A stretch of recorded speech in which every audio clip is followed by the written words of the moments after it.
अस्सलामुअलैकुम, don news के साथ मैं हूं सना करीम। हेडलाइंस आपने जानी, बुलेटिन का बाकायदा आगाज़ करेंगे और सबसे पहले अपने नाज़रीन को बताएं कि अंडर 19 एशिया कप में भारत को इबरतनाक शिकस्त देने के बाद कौमी टीम वतन वापस पहुंच गई है। इस्लामाबाद एयरपोर्ट पर फातेह टीम का शानदार इस्तकबाल किया गया। आधी रात और सर्दी के बावजूद इस्लामाबाद एयरपोर्ट पर आवाम का हुजूम उमड़ आया। इस्लामाबाद एयरपोर्ट के अहाते में जश्न का समा देखने को मिला। लोगों ने वालेहाना अंदाज में कौमी टीम को खुश आमदीद कहा। इस मौके पर शहरियों ने ढोल की थाप पर खूब भंगड़े डाले, फूल की पत्तियां भी निछावर की और पाकिस्तान जिंदाबाद के फलक शगाफ नारे लगाए। खिलाड़ियों को फूलों के हार पहनाए गए और गुलदस्ते पेश किए गए। एयरपोर्ट पर सरकारी हुक्काम भी कौमी खिलाड़ियों के इस्तकबाल के लिए मौजूद थे।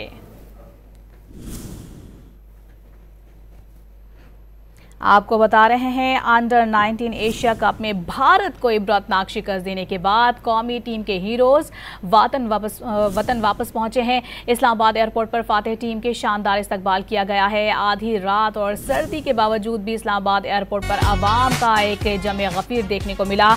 इस्लामाबाद एयरपोर्ट के अहाते में जश्न का समा देखने को मिला। लोगों ने वालेहाना अपने वतन के हीरोज का इस्तकबाल किया।